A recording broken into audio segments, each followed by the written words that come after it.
Police say back in September, 22-year-old Louis Edward Axemaker harassed a woman working at a gym in Kennewick.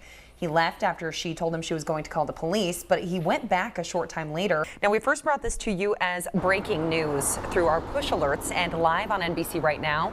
At this hour, non-essential workers have been sent home after being told to shelter in place for hours. But earlier today, one of the biggest stories of the day so far is the strong criticism the ACLU had of the Pasco Police Department and its policies. Exactly, so look at that. Not nearly as bad as what it's like now. We've seen some big hair, so I think some of these folks are going to the Joan Jett concert. And I have to say, I'm having a hard time thinking I might have to leave right now. Tim, what do you think? Are we going to go? No, he says we have to go back. I think it's Rob and Tracy who are down there right now. You thought right. We're still down here, and my goodness, the ending of that race, I mean, you could kind of tell throughout who was going to win, but still, the fans were just going crazy. I have a good picture of everyone going like this right at the end there. Great story. Well, I'm going to take these away so that we can have the rest of these. You're going to eat the whole bag. Fine. Just kidding. Well, time now. Let's take a quick break. Your full weather forecast is next. Check out our weather picture. Oh, no weather picture tonight. That's our symbol. That's Sorry about that. No weather picture. Caught me there. Underground, it is just cleanup day today for everyone around here. Exactly. And maybe a little shaky day Yeah, around I'm here. not sure what was going on. Are we on a boat Sorry right now? about that. And I'm Tracy Dial, live on location in Pasco 1 year after the Pasco police shooting. And we did have a rally and a vigil behind us. If you notice now, the crowd has gotten much smaller, but that's because most of the people that were here have made their way to City Hall. They're on a march as we speak right now. But earlier today, one of the biggest stories of the day so far is the strong criticism the ACLU had of the Pasco Police Department and its policies. Now, the ACLU did admit that they didn't know everything about what the Pasco Police Department has done over the last year.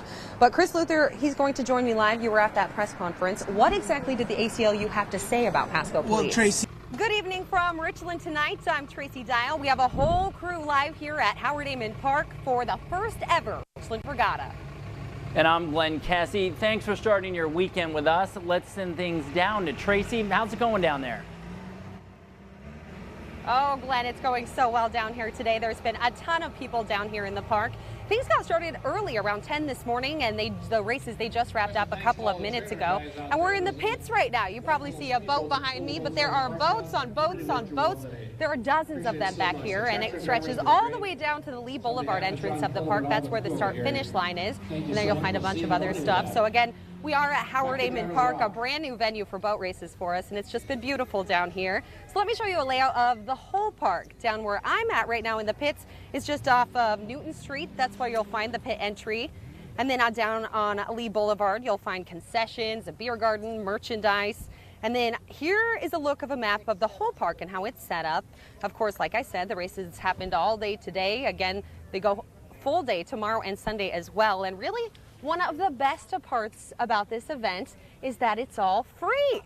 And the weather has been pretty amazing today. And look who I found down here. Tim Adams. A group of people with big trucks and even bigger hearts reached out to me the other night. They saw on the news that Mid-Columbia Meals on Wheels would be closed, so they wanted to help, and they did. Everybody knows it's been snowing, and for Meals on Wheels, that's a real challenge. Mid-Columbia Meals on Wheels had to close for 2 days this week. Every year we expect a couple of days, but nothing like this year. Site managers got together and called every single client, making only emergency deliveries those snow days. We've made a lot of phone calls. We've had a lot of phone calls coming in. Seniors worried about when their next meal's coming. Enter Tony Cameron and friends.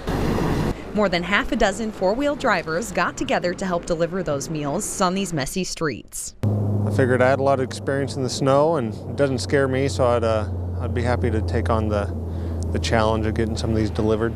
And what a challenge indeed. With the snow and holiday weekend ahead, each client got a hot meal plus 4 frozens to get through Monday. It was truly amazing that he called, and the timing was just right.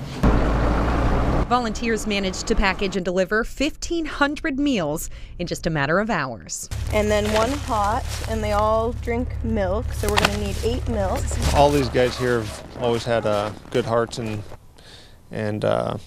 great spirits for volunteering and helping out when there's a need. As As you can see, it takes a lot more people to get it done this night. There's at least 6 people per roll because it's so heavy. And this is just the beginning of the work. Perfect, right there, good. The Tri-Cities really goes above and beyond to keep sex offenders away from the general public. These days, the little devices are getting a lot more sleek and a lot more aerodynamic. The thing about a virtual identity is you can be whoever you want in here. Scientists here at the crime lab will use a clean stick so as not to contaminate the sample. Today we're using a mystery powder, and we'll just scrape it off here onto the cell. 14,000 square foot building behind me is already impressive. It took more than 200 people who donated upwards of 10,000 hours of their own time to help build it. But now let me show you, they are continuing to grow it. Shane, the CBC campuses are still closed right now until official word from the school. That's because of some bomb threats that came in around 11:30 this morning. This is the inside of one of the buildings that will be leveled Friday. Talking to some of these officers that remember what it was like and serving search warrants down here, and they tell me that this is kind of an end to an era. An end of an era that went out with a bang. I'm told it's very rare to have this many buildings available for training. This is a place that we can experiment with different amounts of compound on different door frames, different constructions, and to see what impact they'll have. The goal is to use as little explosive as possible to get what we call a positive breach, to get the door to be able to open. But the training isn't all about blowing things up. These SWAT teams have spent hours in the classroom this week learning how to build the explosives. On the backside, it's conveyor belt rubber, like you get it like an airport. The backside is IV bags, so it's filled with water. Use the water as a tamping surface. The goal with explosive breaching is to ensure safety inside the building as well as out. You've seen some of these charges have failed, they haven't worked. Seen others that have been really hot. And without that data, we don't know what's going to work or not work on the day. When it happens, you don't have a chance to make a mistake. You got to get it right the first time, and it's got to be done well.